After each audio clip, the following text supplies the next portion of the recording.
हम सब लोगों ने ब्लैक होल के बारे में कभी ना कभी तो सुना ही होगा, पर इसके बारे में आप जितना भी जानते हो वो कम है। ब्लैक होल अंतरिक्ष में वो जगह है जहाँ समय और स्थान का कोई मतलब ही नहीं है, जहाँ सिर्फ और सिर्फ अंधकार होता है। ये अंतरिक्ष में सबसे अजीब और सबसे आकर्षक वस्तुओं में से एक है। यहाँ भौतिक शास्त्र का कोई भी नियम लागू नहीं होता। आज के इस वीडियो में हम बात करेंगे कि ब्लैक होल क्या है, इसकी खोज किसने की, वो कैसे दिखते हैं और किन प्रकार के होते हैं, आखिर वो कैसे बनते हैं, और ब्लैक होल के कुछ अनसुने तथ्यों के बारे में हम इस वीडियो में बातचीत करेंगे। ब्लैक होल क्या है?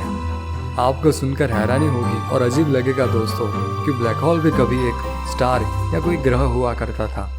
ब्लैक होल अंतरिक्ष में एक काफी डेंस जगह है जिसके प्रभाव से कोई भी वस्तु वहां से बाहर नहीं निकल सकती। सरल भाषा में समझे तो अगर अंधेरे में हम किसी चीज को देखना चाहते हैं तो हमें उसके तरफ प्रकाश या लाइट को रखना होता है और लाइट वहां से परावर्तित होकर हमारी आंखों तक पहुंचता है और हम उस चीज को देख सकते हैं। परंतु अंतरिक्ष में रहे ब्लैक होल पर यह नियम नहीं काम करता। यहाँ पर उसका गुरुत्वाकर्षण इतना ज्यादा होता है कि प्रकाश के वहां होने पर भी ये उसको अपने में सिमट लेता है। इसकी वजह से इसके चारों तरफ सिर्फ अंधकार ही अंधकार होता है। आकाशगंगा में 100 मिलियन से भी ज्यादा ब्लैक होल हो सकते हैं। आए दिन अंतरिक्ष के ग्रह, नक्षत्र और तारों आदि में बड़े आकस्मिक बदलाव होते रहते हैं और हजारों ब्लैक होल बनते बिगड़ते रहते हैं। ये स्पेस टाइम में एक ऐसा क्षेत्र है जहां गुरुत्वाकर्षण बहुत मजबूत और छोटे पार्टिकल, इलेक्ट्रोमैग्नेटिक रेडिएशन अंतरिक्षीय वस्तुओं जैसे कि धूमकेतु, ग्रहों को भी वहां से निकलने की अनुमति नहीं देता, क्योंकि इन क्षेत्रों से कुछ भी नहीं निकल सकता है। ब्लैक होल लोगों को दिखाई भी नहीं देते हैं, इसीलिए उन्हें ब्लैक होल कहा जाता है। इन ब्लैक होल की पहचान करने के लिए विशेष उपकरणों के साथ अंतरिक्षीय दूरबीन का उपयोग किया जाता है। आखिर ये ब्लैक होल बनते कैसे हैं? ब्लैक होल तब बनते हैं जब एक बहुत बड़े तारे की मृत्यु हो जाती है और इसकी कोर इतनी छोटी जगह में गिर जाती है कि प्रकाश भी इससे नहीं बच पाता है। जब तारे में ईंधन खत्म होने लगता है तो केंद्रीय ऊर्जा द्वारा बाहर के बल भी पहले की तुलना में कम हो जाता है, जबकि गुरुत्वाकर्षण बल पहले जितना ही होता है। ऐसी स्थिति में गुरुत्वाकर्षण बल अधिक शक्तिशाली होने लगता है और तथा यह तारे को भीतर की ओर सिकोड़ना शुरू कर देता है। धीरे धीरे वो भारी भरकम ब्लैक होल बन जाता है और फिर उसकी गुरुत्वाकर्षण शक्ति इतनी बढ़ जाती है कि उसके प्रभाव के क्षेत्र में आने वाला हर ग्रह उसकी ओर खींचकर अंदर चला आता है। इसके प्रभाव के क्षेत्र को कहते हैं इवेंट होराइजन। महत्वपूर्ण रूप से जैसे ही पदार्थ ब्लैक होल में गिरता है, इवेंट होराइजन बढ़ता रहता है। बहुत तेजी से जब ब्लैक होल बनना शुरू होता है, फिर धीरे धीरे जब पदार्थ की गिरने की गति धीमी होती जाती है। स्टीफन हॉकिंग के अनुसार इसके बाहरी हिस्से को इवेंट होराइजन कहा जाता है। और अगर अभी तक आपने इस चैनल को सब्सक्राइब नहीं किया है तो भाई क्या कर रहे हो तुम? सब्सक्राइब करो यार, जरूर जल्दी से सब्सक्राइब कर दो मेरे भाई। और कुछ नहीं, बस आपका प्यार मिलता रहना चाहिए। ब्लैक होल का इतिहास। 18वीं शताब्दी में जॉन मिशेल और पीरे साइमन लाप्लास ने उन ऑब्जेक्ट के बारे में जाना जिनका गुरुत्वाकर्षण खिंचाव इतना मजबूत था कि प्रकाश भी बाहर नहीं निकल सकता था। बाद में 1950 में अल्बर्ट आइंस्टाइन ने रिलेटिविटी के सामान्य सिद्धांत को विकसित किया और दिखाया कि गुरुत्वाकर्षण प्रकाश की गति को प्रभावित करता है। कार्ल श्वार्ज़चिल्ड ने 1960 में एक ब्लैक होल की विशेषता के लिए रिलेटिविटी के सिद्धांत का उपयोग करके एक समाधान खोजा। बाद में 1958 में डेविड फिंकलस्टीन ने इसकी और व्याख्या की।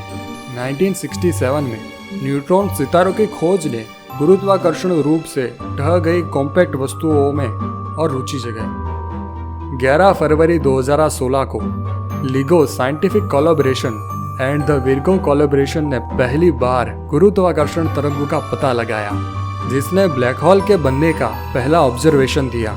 दिसंबर 2018 तक 11 गुरुत्वाकर्षण घटनाएं देखी गई, जिनमें से 10 विलय वाले ब्लैक होल शामिल थे और अप्रैल 2019 में ब्लैक होल और उसके आसपास की पहली प्रत्यक्ष तस्वीर मिली थी।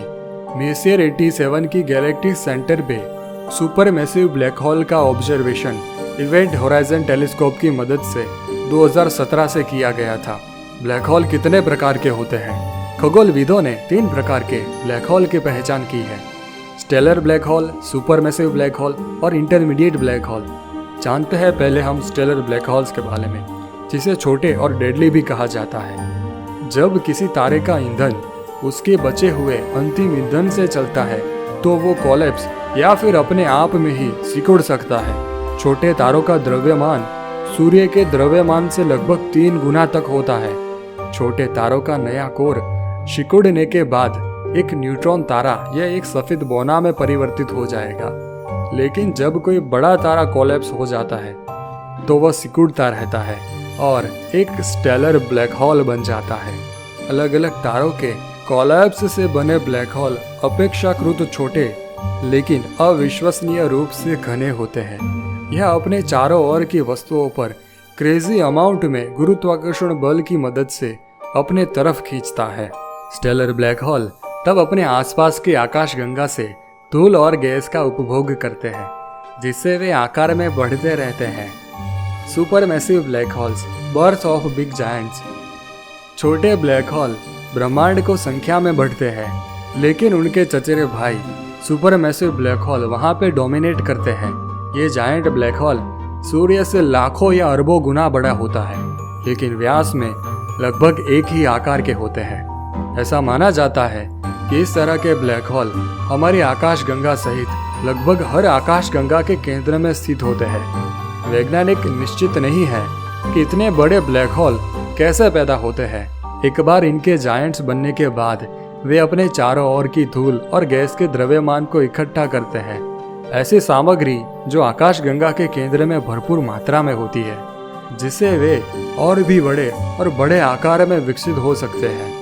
सुपर मैसिव ब्लैक होल सैकड़ों या हजारों छोटे ब्लैक होल के कोलैप्स का परिणाम हो सकता है।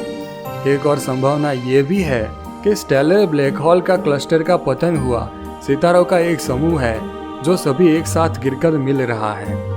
चौथा super massive black whole dark matter के समूह से उत्पन्न हो सकते हैं। यह एक ऐसा पदार्थ है जिसे हम अन्य वस्तुओं पर इसके गुरुत्वाकर्षण प्रभाव के माध्यम से देख सकते हैं।